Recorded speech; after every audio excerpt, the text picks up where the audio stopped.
Welcome. I'm Ric Bucher. That is Bostjan Nachbar. Thanks for joining us here on Fullcourt Passport. We got a lot to dive into. If you didn't see it, you can find our first episode from last week. This is episode 2.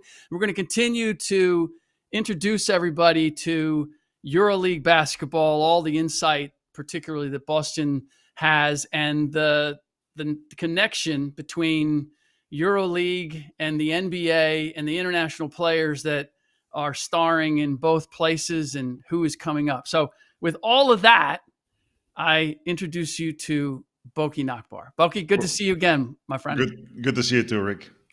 And congratulations, by the way. For those who don't know, Boki is no longer the most accomplished or the athlete in the family that everybody's keeping an eye on. It's Tara or Tara? Tara.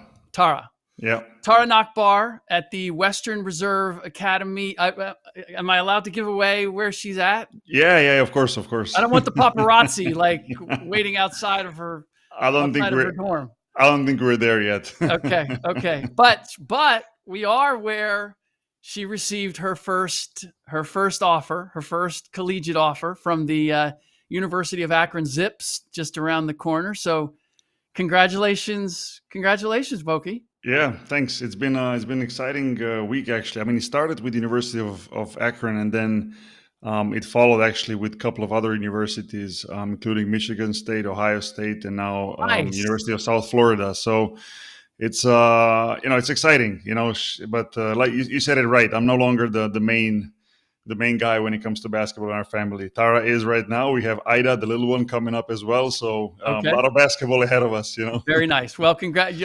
I am at the tail end, more of the tail end of that. As people can probably tell, I'm in a hotel room.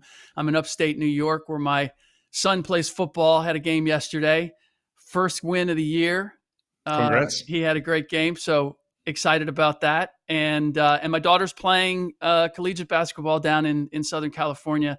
So that'll give us some fodder as well, because as we've talked about when we were putting this together, like the collegiate basketball scene is changing, and a lot of that change is impacting Euroleague and the clubs overseas, and we'll get into all the details and the how and why of that. So, but I want to start with, and this is really your wheelhouse, which is kind of laying out for people just the European basketball scene for the American fans who have sort of had an idea, who followed it when Team USA is playing, but and know maybe some of the big clubs, but really kind of laying the groundwork for the countries that are at the forefront right now of basketball, and the clubs within those countries that are leading the way and are the teams that are probably going to be vying for the EuroLeague championship. Yeah, I mean, let's say the European basketball landscape is as fragmented as you can imagine. I mean, it's so many different countries that have such a good high-level basketball and basketball history and basketball upbringing, basketball school, whatever you want to call it. And a lot of times I when I speak to my friends in the States, they say, hey, but where does Jokic come from? Like, where does, what kind of basketball school or Luka or Giannis or so on and so on. And it is true, like a lot of these guys, especially this generation that is dominating or playing extremely well from the Europeans that are in the NBA, they didn't play college basketball. That might change in the future, since a lot of European young players are now going to play college. But previous generation, not so much. And it's so many different players coming from so many different places. I mean, you have on one hand, Spain, which has been really dominant for, I want to say, 2 decades or so in European club basketball, right? Like strongest league, teams like FC Barcelona, Real Madrid, and so on and so on. Luka came through that system, right? Luka played in Real Madrid youth program and then played for their pro team, got drafted, and now he's in the NBA. France is another country that is continuously bringing up a lot of talent. Every year, players get drafted really high, and there's a couple of teams in EuroLeague, whether it's Paris, whether it's Asvel from Lyon, which is Tony Parker's team, and if you want to count Monaco also as well as a team that plays in the French league otherwise, but also competes in Euroleague.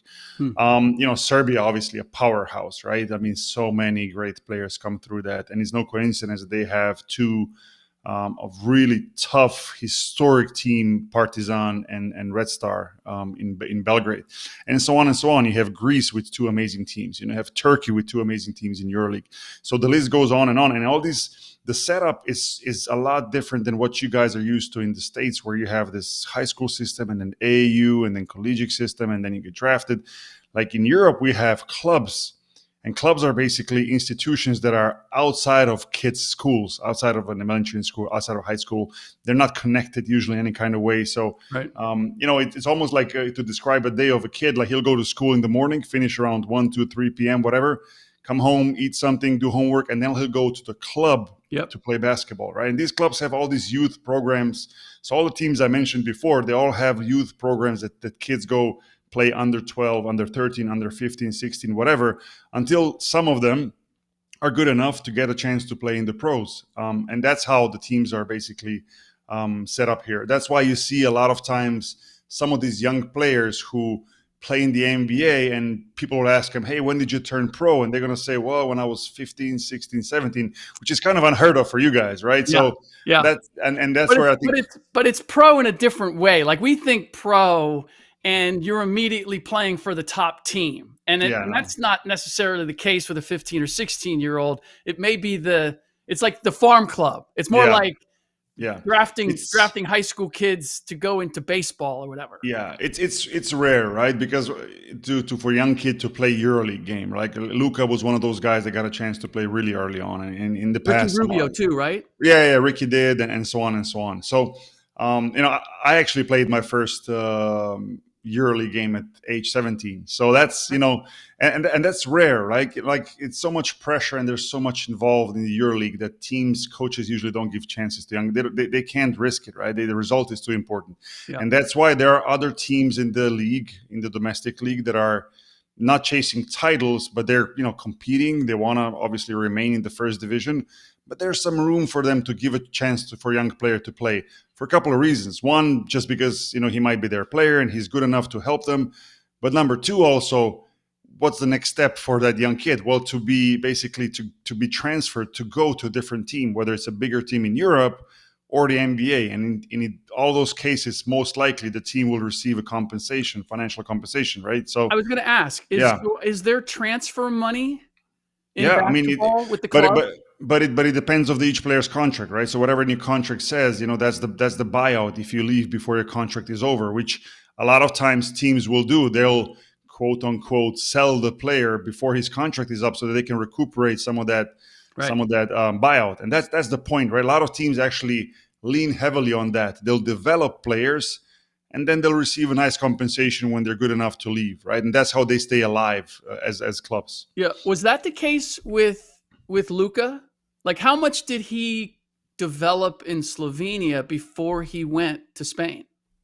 Not so much in Slovenia. I think he went to Spain very early when he was 13, 14 years old. So he was there very early. He went through the Real Madrid ranks, but he was so good so early on that he already got a chance to play at the EuroLeague level. And he actually delivered. Like, he played well, became one of the best players, if not the best player that year, won EuroLeague title, and was one of the best players in Europe at the time already.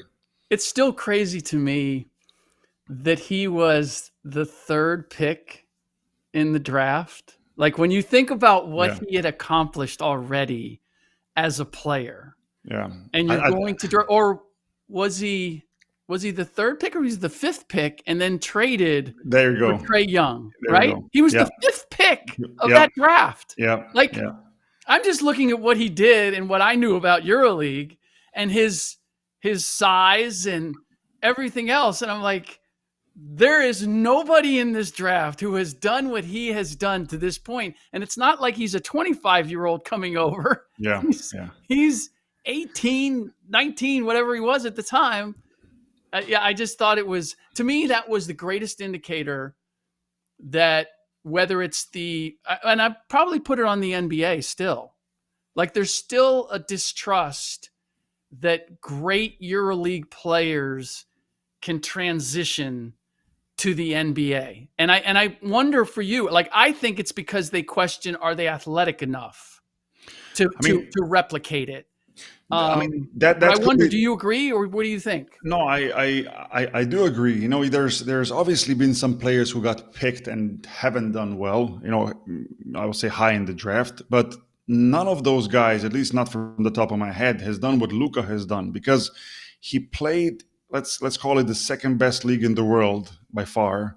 Hmm. Very competitive, very physical, tough, tactical, and to not just play but to dominate in that kind of league.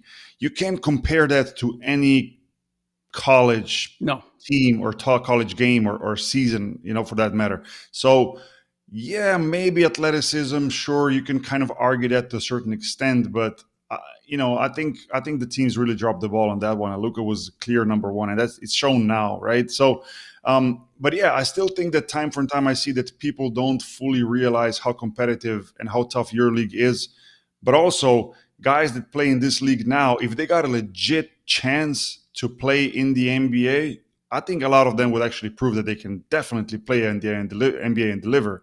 You know, Yeah. some of the guys that play now in Euroleague have done really well in the NBA. They just decided to come back because either they got a solid contract, because they want to stay closer to home, because they prefer living in Europe to the USA, because they prefer European basketball to the NBA, and so on and so on. But time and time again, you can see that, you know, there's players here that can definitely play in the NBA. It's just a matter sometimes of luck and fitting into the right team. And you know how it is, Rick. Yep. You play on one team, you don't get a chance to play. Then maybe you go with another, you get hurt. You know, you're out of the league very quickly. And once Yep. you're out, it's almost impossible or very difficult to come back in because you have a certain stigma about you, and that's it. You know, it Yep. sticks. Yep. No, it's you know, your greatest opportunity, and I don't know that every player realizes this, is in those first 2-3 years Yeah. because a team has invested a pick in you. Yeah. So they have every reason in the world to try to make it work. And then if it doesn't, and they let you go and they don't re-sign you, that does put a stigma. Like, the rest of the teams are like, okay, what's wrong with, like, Yeah. what don't we know For that sure. they weren't willing to keep this guy because they know him better than we do, right? Yeah, it's exactly like this. I mean, I can speak from my experience. You know, once that second season rolls by, like, you know, you're not a rookie anymore, and the clock starts ticking. Like, you're getting, I would say, even nervous as it goes. You know, like, where's my chance? Like, where's my opportunity to be in the rotation? Like, I need to show what I can do. And you know, soon enough, a lot of these players find themselves out of the league if they don't deliver early on. So it's really like, on one hand, excitement, hey, I got drafted, this and that. You know, you're in the league, but on the other, like, you have to start delivering, you know, immediately. And the higher the pick, the more pressure is on you, obviously. Yeah. What, by the way, Vlade Divac was the GM of the Sacramento Kings, and I believe had the number 2 pick for Luka's draft. I would have thought, if anybody would understand what Luka had been, and he took Marvin Bagley, if I'm not mistaken, um, that seemed like a very American GM move to make. and I've never had the chance. I think I've run into Vlade a couple times since then, but we were never in a place where I could say, "Hey, can I ask you?" Yeah. Because I'm curious.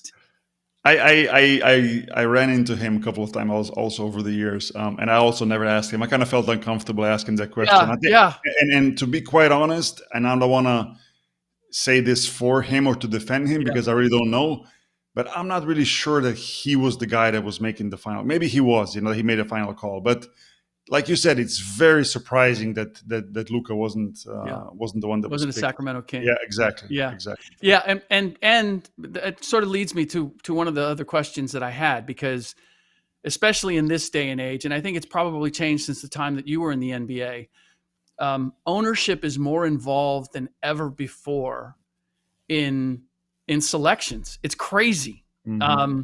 And the whole dynamic, the power structure of NBA teams is more owner, best player, then I guess GM, then coach, then the rest of the players. But the owner is far more involved, and the best player is far higher in the hierarchy than ever before. And I'm wondering from in Euroleague, what's the structure? What's the dynamic? What's the power pyramid? I love this question. I was actually going to explain it myself. You didn't ask me, so I'm happy you brought it up. It's much different. It's much different. I mean, if we talk about number two and number one, number two decision makers, is definitely GM or sports director, let's call it, and then coach. Yeah. Sometimes might be coach number one. Yeah. That's changing also, I think, in European basketball now, just because there's more and more money involved. So there's finances behind it. It's not like I just pick the players that I want as a coach, but you got to be a little bit conscious of what team can do and can do financially. But coaches are still, if you look at it overall, like main decision makers. Players rarely, or I would even call it never, get involved in these things. Yeah. Like they never get asked. Maybe after the player is signed, hey, you would think it's a good fit. Hey, make sure you guys, can play good together. We'll talk tactics later on. But they usually don't get consulted when it comes to that. Owners, not really. Not really. Yeah. So it's mainly, GM slash coach, or GM and coach that make these decisions. Yeah, you can see that. I think it's one of the reasons why when you see international players come to the NBA and they're made franchise players, like the team decides we're going to build around Giannis, we're going to build around Luka, we're going to build around Pau Gasol in Memphis, right? You don't see players either going and saying, well, you got to go get this guy, right? Yeah. Or I'm leaving if you don't give me X, Y, or Z, or getting coaches fired. Like I just don't think it's in the mindset of player. Giannis might be the first guy who's actually the international player who's sort of used his influence to make those changes. But I can't think of one prior to him that even ever considered doing it. It's like not in an international player's DNA.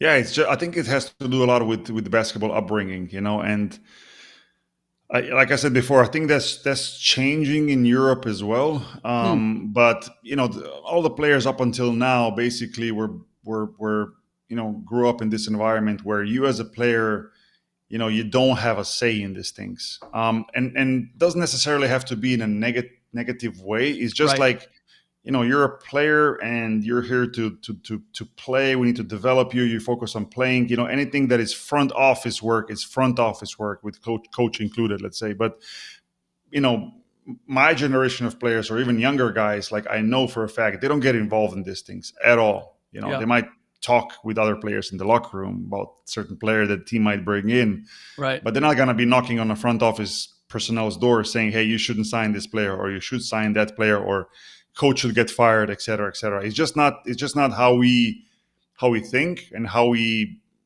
work in the professional basketball environment. So for a lot of these guys, that's very new when you come to the NBA, and then all of a sudden everybody's almost expecting you nowadays to get the coach fired, or bring in another buddy of yours who plays on a different team. So it'll be interesting to see if that changes in the future. Are there situations in EuroLeague though where you can tell there's friction between a particular top player and a coach? Like, does that happen? Sure. I mean, it happens, but not so common. It's very rare.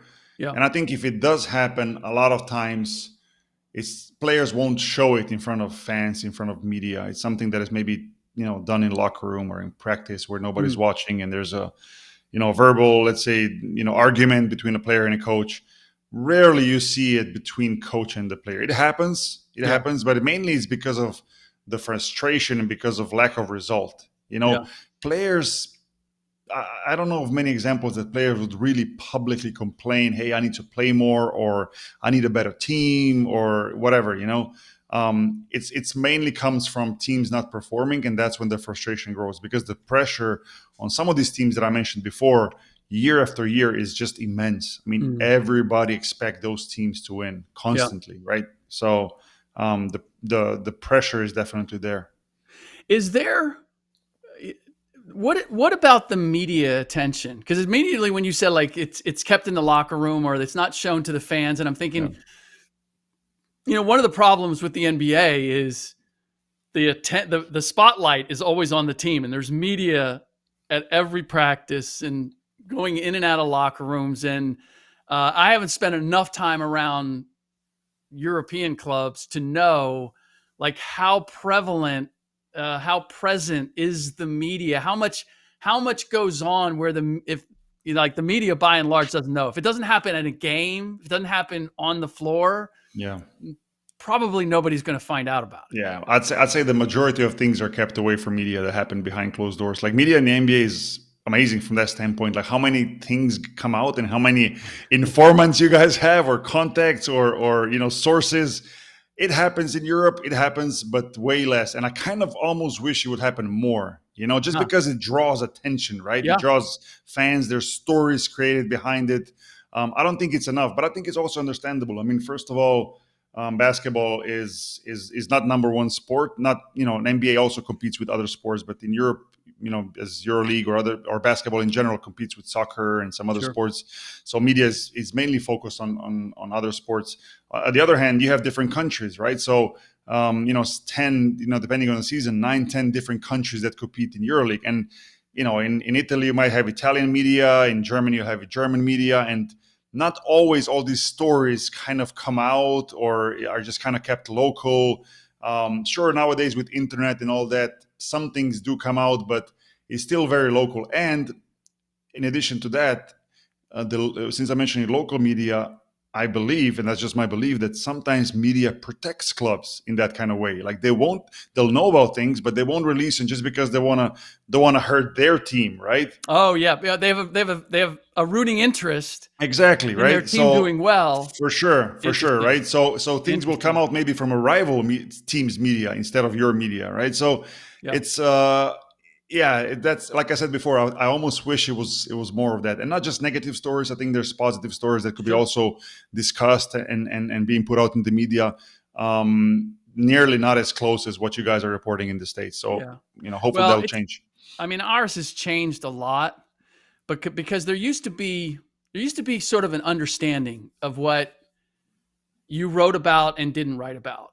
Mm-hmm. And as a result, like we had more access. I mean, when I first started as a beat writer, we could watch, sometimes we were able to watch entire practices. And it was understood, like if two guys got into it or whatever, you weren't necessarily going to write about it the next day because that was going to make it bigger than it actually was. Mm-hmm. You're fighting for a rebound, somebody throws a bow, like you square off, like whatever. It's like, that's just part of it. If I write about it in the next day's paper, then it's going to become something bigger than it was. And there was sort of this unwritten understanding that you had a feel for what was necessary or unnecessary. And my guiding light, and whether it was in practice or whether it was, I heard about a guy doing something off the court that was out of bounds, my rule always was, if it impacts them on the floor when they play, then it's fair game. Mm-hmm. Then it's I need to tell the fans, I need to tell the public to explain why you're seeing what you're seeing if I know that there's a reason behind it, and whatever. And so No, but I think that's a great point, and I think in Europe, and I don't want to be too negative towards media because at the end, media is super important for the popularity of the sport. But too many times in Europe, we see rumors, but not confirmed sources, not confirmed people who would come out. It's like a rumor that in that team something happened, or a rumor that team offered a contract to a certain player, right? It's a lot of it is like based on rumors, which I don't think fans fully appreciate. Like some fans will jump on it and it's clickbait and so on and so on. But if it doesn't materialize sooner or later, you're kind of like this league is all about, rumors and nothing really materializes. So I kind of miss that reporting, like you mentioned, like, there are like facts and there are like, people who you trust when they're reporting, like, that's for sure what's going to happen or happened. So that's kind of missing in Europe, I think. A big part of that with us now is with social media and the internet. Like anybody can report anything. And if you are mainstream or an established outlet or reporter or writer or whatever, you're almost compelled to have to address the rumor. And then it gives the rumor legitimacy just because you're talking about it. Even if you're saying there's no truth to it, there's going to be at least a certain faction of the audience that's going to go, oh, he's just saying that, or maybe he doesn't know, or whatever it might be. And then sometimes it's not true. And I've ran into this before. Like, it's not true at the time where you go, it's not true.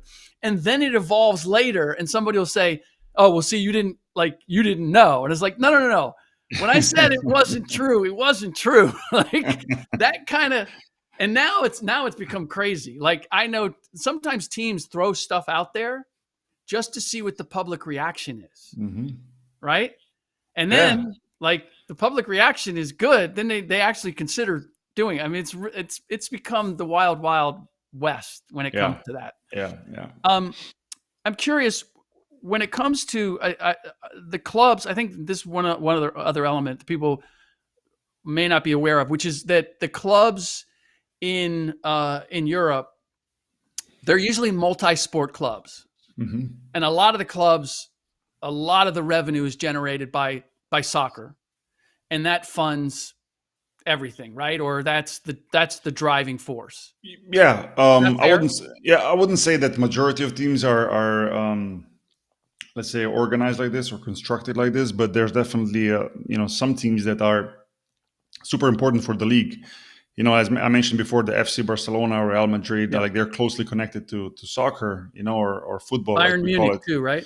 Bayern Munich as well. I think their setup is still a little bit different. They're a little bit more separated, but let's say their name is connected, and they are, as an institution, also a soccer, soccer dominant institution, if you want to call it like this. But I mean, there's more. But the issue a lot of times is that soccer, like you mentioned before, the soccer revenues, the soccer income will drive basically basketball, and that's a little bit of a knock on basketball as well, that it never completely was able to get fully separated from soccer, and is still here and there dependent on the soccer money to be able to sign players and to be able to compete and so on and so on. And I think we're seeing more of a division between these two sports in recent years, and hopefully that continues, because basketball as such needs to become more independent in that way. Is that because basketball is generating more revenue? Yeah, but there's also spending a lot. Like a lot of money is being spent on players, teams, just to compete, just to be near the top or to win. There's some certain things that are being done, specifically in Euroleague, on how to mitigate that and how to better control spending. But yeah, I think overall you still see these situations where a lot of income that comes in, whether it's from soccer, whether it's from an owner, whether it's from ticketing, sales, whatever it is, like it will get spent almost in the same season, all of it, just because a lot of teams, as I mentioned a couple of times already, just want to be near the top and want to compete. And that's the main difference, I think, between US sport and European sport, specifically basketball, is, in the NBA, you have these cycles, right? Where, for example, a team that wins championships, then maybe a player retires or somebody gets traded, and then the team falls apart, and then you're bad for a couple of years, and you go into the rebuild mode, and you draft players, and maybe in the next 5, 6, 7 years you come back near the top. So it's these cycles that teams go through. In Europe, you don't see that. In Europe, you have teams that are constantly trying to win. There's no draft. Nobody's thinking about cycles. Everybody's there's no salary cap.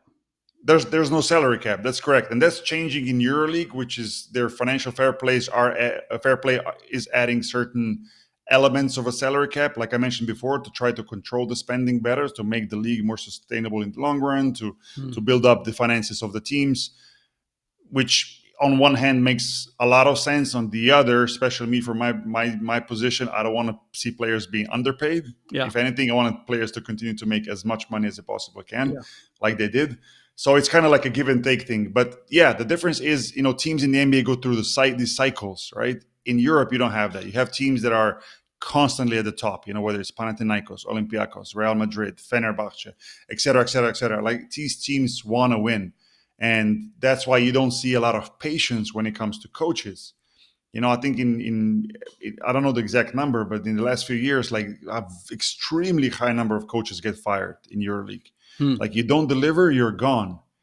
There's no really like a rebuild situation that would say, hey, we're not good now, But if we work in the right way, in 3-4 years, we'll be, Right.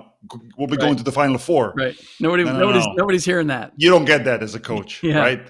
And I kind of wish that was the case, because a lot of times when I talk to players, like, they really want stability. They want stable programs. They want to be in a certain city, a certain team, building something. But too many times, 2 seasons go by, you're not a winning team. Like, that team will most likely get torn apart. Coaching change will happen, and you start over. So I would even call it, maybe at the maximum, 2-year cycles. If you're not winning, that's the most you get. Is there any kind of revenue sharing? And by the way, for those who may not know, Boston is the director of the EuroLeague Players Union, and helped create it. There was no such thing prior to Boki coming along. You just took a little trip for work. Yeah, Where a did you little. where did you go? I want people to understand, like, what it's like to try to be Yeah. part of EuroLeague. I mean, yeah. First of all, yeah, in a 5-day span or so, I was in Barcelona first for General Assembly meetings, then flew to Rome for World Players Association meetings, which is basically the association that brings together all different kinds of player association, including NBPA leadership. Let's say. Was Andre there? No, he was Okay. not. He was not. Andre Iguodala. Um, yeah. But MLB had their representatives, NHL, NFL, and so on and so on. So a lot of North American sports will come in as well, and there's like a big conference. But anyways, from then I flew to Munich, did a team meeting there. From there I flew to Lyon to meet the Asvel players, and then I came home. And in a couple of days I'm flying to Dubai to visit the teams that are the team that is a new team in the EuroLeague Yeah. that is actually joined in. So. The fall is the start of the season is a nightmare for me, because And of just travel.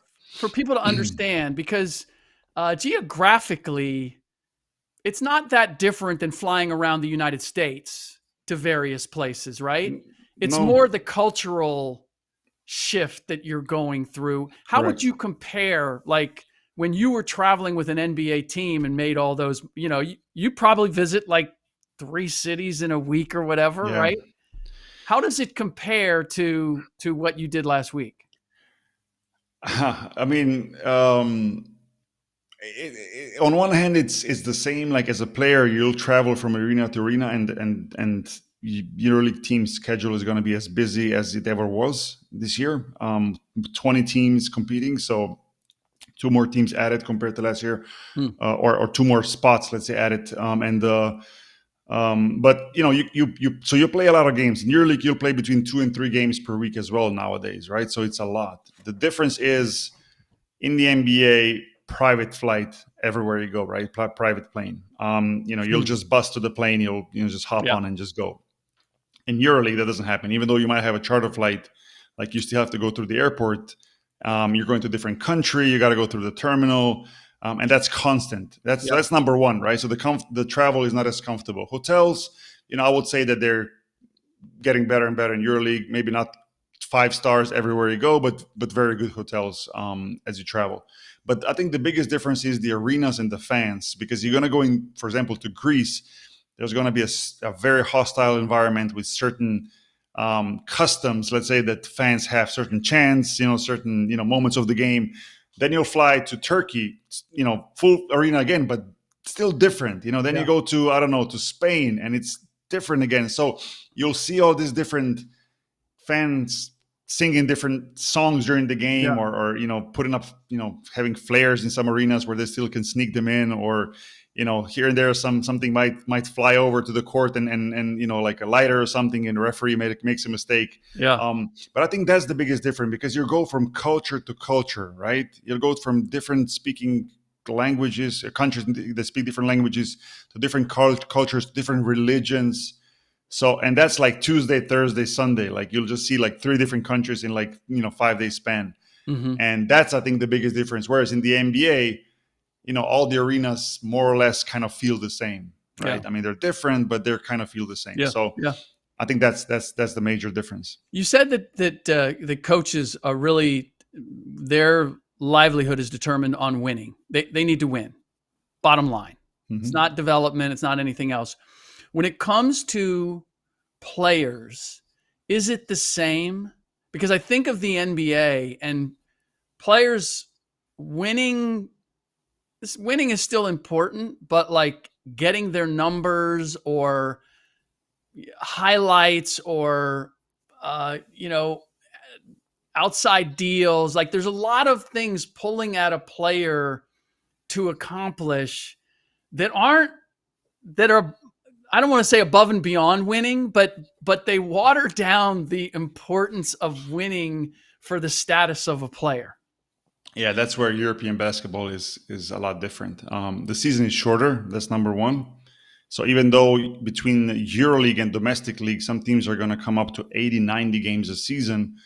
In EuroLeague, for example, this year we have the most games we've seen in regular season, but they're going to be 38 games. And people will say, oh, that's easy, 38 games compared to 82. But ask any player, these 38 games feel like 100 because every game is super intense. It's like you play basically 38 playoff games, right? Yeah. And it's not just me saying that. Players will confirm this, as we speak to them in the future throughout this podcast and so on and so on. And I think that's the big difference. And players feel that, players understand that, and that, on one hand you have shorter contracts, you don't have a lot of 4 or 5 year deals. Players are mostly on 1-2 year contracts. Rarely you'll see a 3 or 4 year deal. Maybe a local player, a Greek player in Greece or Spanish player in Spain is going to sign a longer term deal. Otherwise, players are on basically 1 or 1+1 or 2 year contracts, which means you got to deliver. Like, you got to stay on top of your game if you want to continue to either stay on this team or to sign in EuroLeague in the future.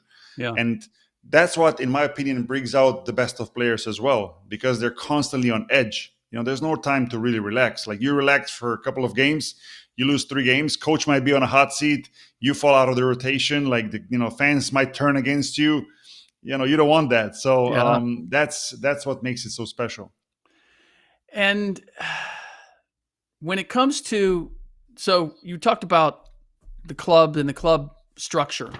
Mm-hmm. How much player development is there once players get to the top of the top team in a club? Because what I'm seeing in the NBA now, and I think it's a byproduct of players coming in so young, that there are more player development coaches on staffs now than there are assistant coaches, I think. And then the assistant coaches are probably doing skill work with guys as well. I think teams will still dedicate time to development, especially with their younger players who they've already, let's say, dedicated 3-4 years of the club's time into them. And now it's close for, these players are getting close to play on the biggest stage. But, a lot of times also young players will not prefer to stay on the roster of a EuroLeague team if they know they're not going to play. They prefer to be so-called loaned to another team, whether it's in the same league or maybe in the lower league, where they will play and get a lot of minutes to play and to continue to develop. Right. And that coach and that team is not going to be so much under pressure. So I think overall teams, especially in EuroLeague, could do better job developing players. I think it's too much focus still on winning now. And I hope that changes, because I think ultimately that will also help the clubs to develop these guys that can, stay in their club, deliver and help this club win games, instead of what most of the teams do is go out in the market and basically buy already established players.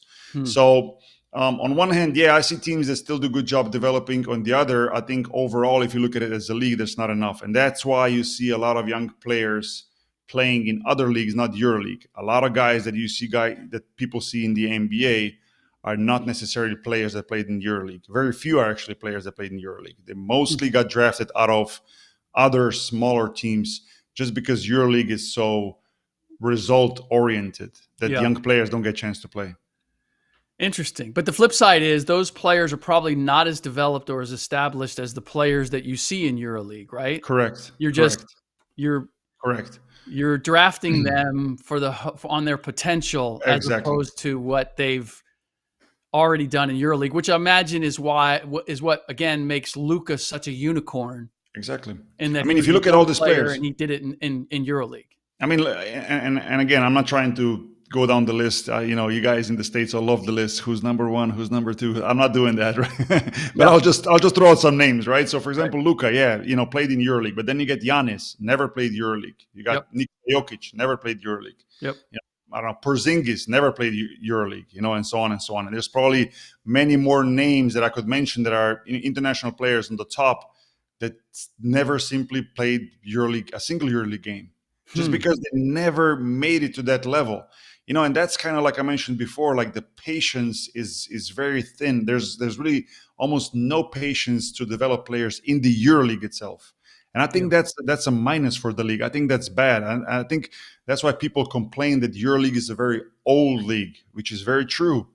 Like a lot of players are basically the guys that didn't get drafted, didn't play in the NBA, stayed in Europe and eventually got a chance to play, or guys that did play in the NBA and come back at the later stage of their career, right? Still high level players, high level league, but that element of young players is missing. Yeah. It's not many that get real chance to play. How do you explain then with Nikola that I mean, would you say that he developed in the NBA? And if he did, like he developed in ways that very few NBA players do. Like it's his game is very skill IQ oriented. Yeah, And I don't see a lot of that development with players in the NBA. If they have it, they have it when they get there, yeah, like like a Jalen Brunson type.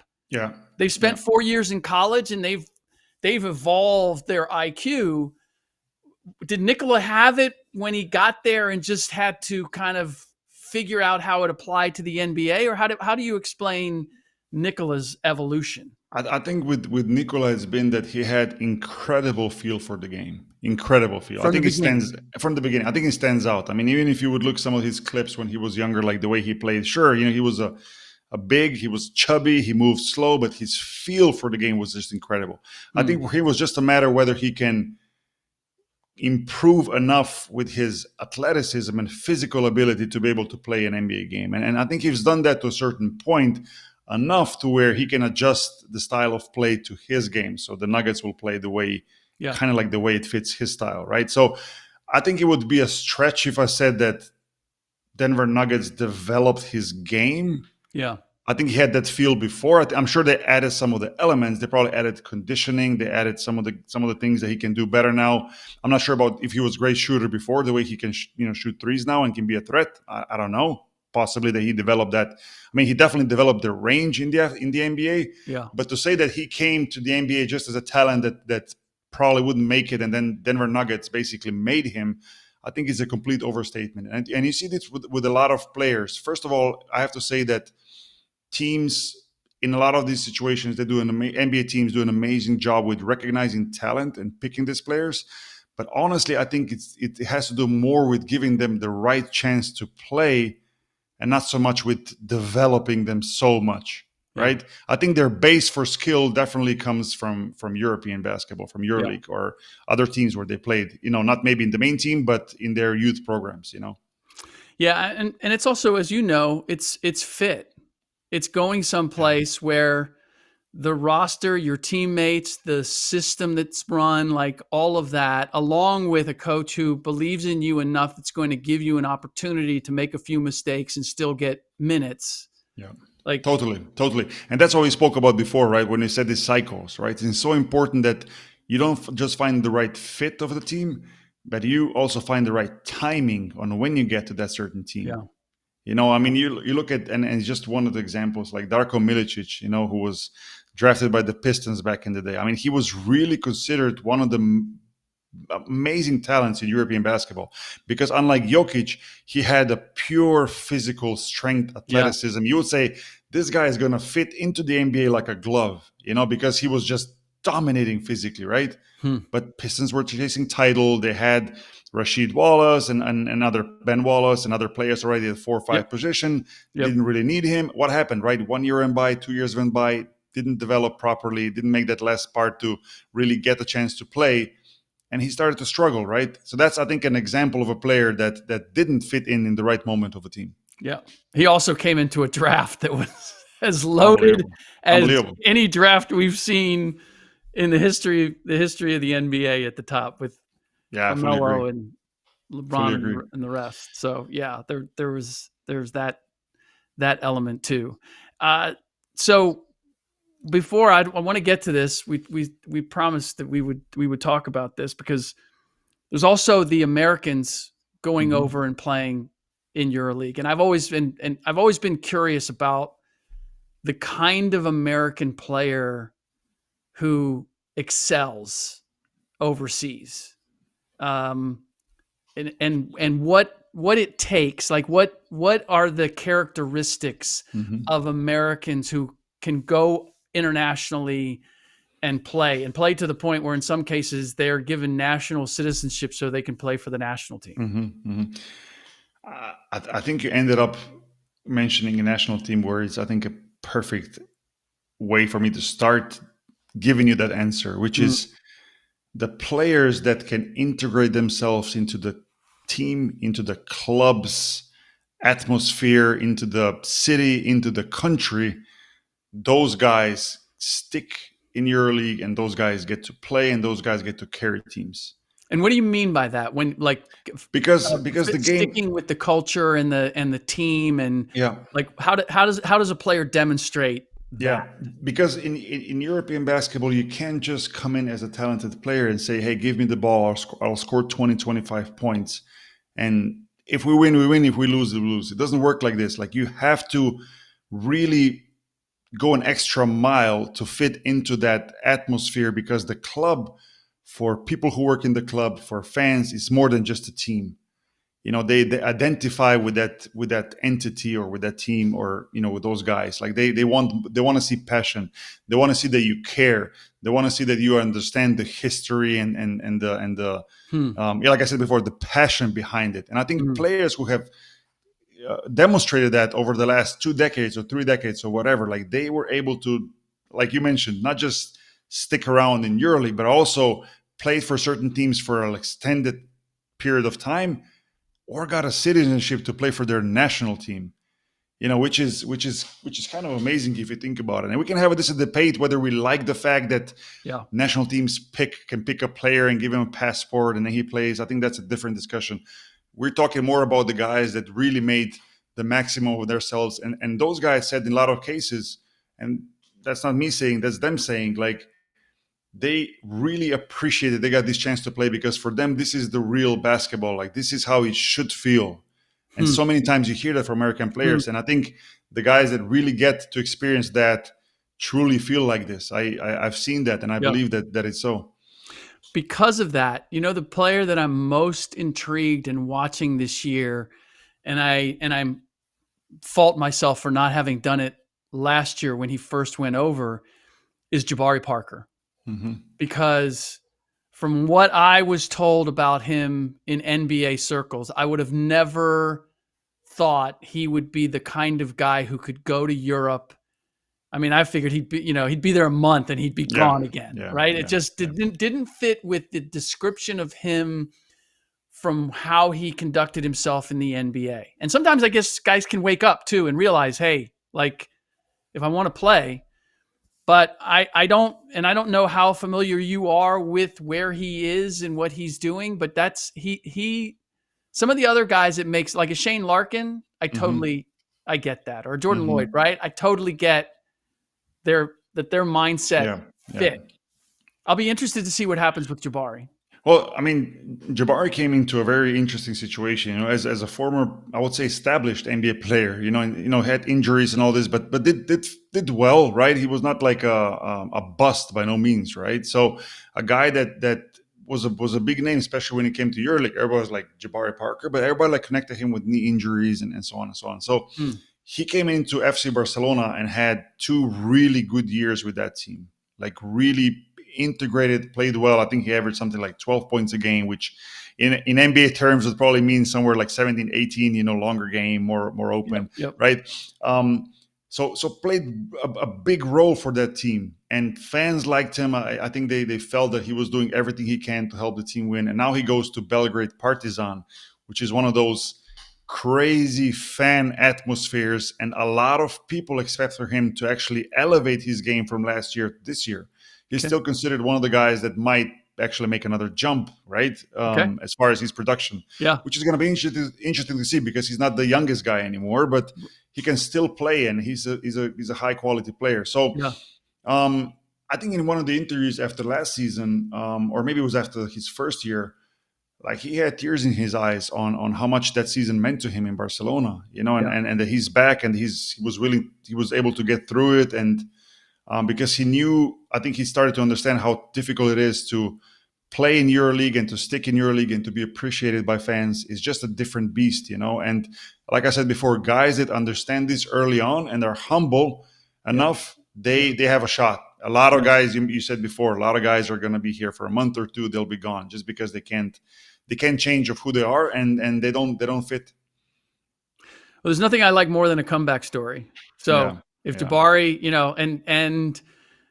and then what really resonates with me, and it's why, one of the many reasons why I wanted to do this podcast is just because what I'm seeing in EuroLeague and the international competition, it's raised to the level now where it's you probably want to say NBA is still above and beyond, but it's close. It's close. It's on the same street, and it's what I've always thought basketball should be about, which is winning matters. Like winning matters and playing together matters. And let's not get caught up in the statistics. One of the questions I wanted, I was just curious, how much do we see analytics as being part of EuroLeague and European basketball? Because I can tell you from agents now, and I don't know if this was the case when you were in the league, but like GMs will now, if they need a spot, they got analytics to say we need a small forward who averages 11 points a game and 4.5 rebounds, and we're willing to pay $2.5 million a year for that. And they'll just go to agents and go, you got a guy like that? And if they go, well, we want 3.5 or 4 or whatever, or our guy can score 15. They're like, no, we're not looking for that. We're like, the numbers are what going yeah. to define who we signed. I mean, I will say like this: luckily, and I understand the importance of analytics, but I will say luckily, I think international basketball, analytics are still not taking over the way they are in the NBA. Yeah, I think there's still a balance, or I would say even it's tilted towards the coach's feel and who should play and why and how. hmm. Um, that could change in the future, but for now, I think Let's the hope not. players, yeah, I think the players appreciate the fact that in international basketball is still considered more of a basketball where you feel the game more than you look at the numbers. I think 100%. that's yeah, yeah, 100%. I yeah, mean, honestly, to me, that's the way it should be, right? Like the chemistry. It's the beauty of basketball, I think, as a sport. More so than maybe even, I don't know, football. Having yeah, watched my son yesterday, like everybody's got to do their particular job, and if you do it well, then you come together, and you still need people that are pulling you together. But man, there's so many individual decisions being made by every player yeah, yeah, that if everybody's not pulling in the same direction, doesn't have the same thought in mind of how are we doing collectively, if there's yeah. any personal agendas that come into it, I it think that undermines you. yeah, for sure, and don't get me wrong. I think there's definitely room for analytics in sports and team sports in particular. I think it carries a lot of importance, but I don't think it should be the last decision making factor or Right. the main factor when it comes to Right. decisions. Whether it's choosing a player, whether it's choosing a play in the game. I think it's and I hope, like you said, that players, coaches, GMs for that matter, are still going to tilt towards the feel of the game and the experience they have as people, instead of just looking the numbers and percentages and go by that. So, but yeah, in Europe you definitely see it a lot less than you do in the NBA. Yeah. Um, So when you're looking at I mentioned Jabari Parker for me. I'm wondering for you, when you look at American players, particularly some who I think have changed teams, Hmm. who interests you the most in seeing the impact that they might have or what they're going to do? I think there's some usual suspects, if you want to call them like this. You mentioned one before, like Shane Larkin, like he's an Yep. established player that has proven that can carry the team and can score 20, 30, even 40 points a night, and he's always dangerous when he steps on the floor. And I think we're going to see another really solid season from him. Another one like this is Mike James, who's a all-time leading scorer in the Euroleague, but can still decide a game by his own, on Mm. his own. I mean, he'll take the matter in his own hands and win the game for you when it matters the most. Then you have Kendrick Nunn, last year's MVP. 2 years ago, Panathinaikos won. Last year, they made it to the Final Four, but Kendrick had an amazing year. Yeah. He's just been a force in Panathinaikos. I always liked Kevin Punter. He's been one of my favorite players to watch just because of his shooting and his skills, ability, and he's a guy that has proven to win games. So I mean, these are some of the guys that, let's say, are established players. But then you also have some of the newcomers in the game. Whether it's Trey Lyles, who's going to Mm. play in Real Madrid, the big team, and we'll see how quickly he adjusts. Taylor Yeah. Horton Tucker, who I'm sure the NBA fans know, right, from the Yep. Lakers times, and Yep. and and and he's now with Fenerbahce. Just had a big game the other night. I think it was his first game, and already played extremely well. Or Lonnie Walker, who is with Maccabi Tel Aviv. He's not really a newcomer. Played in Žalgiris, which is a Euroleague team, about a half a season last year, I believe, before going back to the NBA. And now he's back in Euroleague, where he's going to be, playing the major role in Maccabi team. So maybe those are some of the newcomers that people will start tuning into more and following more. There's obviously a lot more players. I mean, the league is almost 1/3 American, right? So it's a lot of names, and it's good to see sometimes players who are not just established NBA guys, or that in certain moments of their career they got a chance to play, but some of the guys that either didn't get drafted or Yeah. did get drafted but never really got to play, and then they come to Europe and they explode. Yeah. So and like you said before, fans always appreciate these stories of an underdog, a guy that didn't go well for him for a while, and then he gets a chance to play, and your league is full of that. I just can't think of an honor. We can go back and forth, as you said, about being granted citizenship of a country in order to play for the national team. But from a player's perspective, I can't imagine anything more gratifying or a greater honor than to have a country willing to make you a citizen and to appreciate like what that means.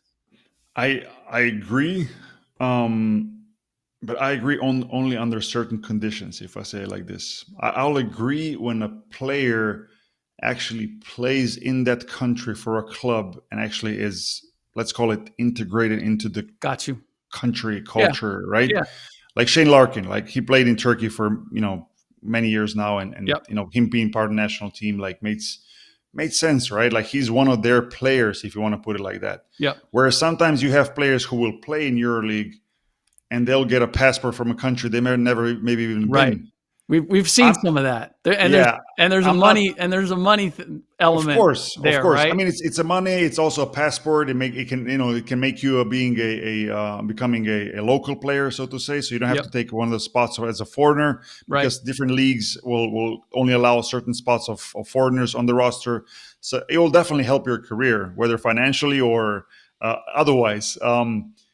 But yeah, that's why I'm kind of like Yeah, not I got fully you. on I board got when you. it It's comes the to this spirit natural with aspect. which it's given and Exactly, received exactly, that makes a big exactly, difference. All exactly.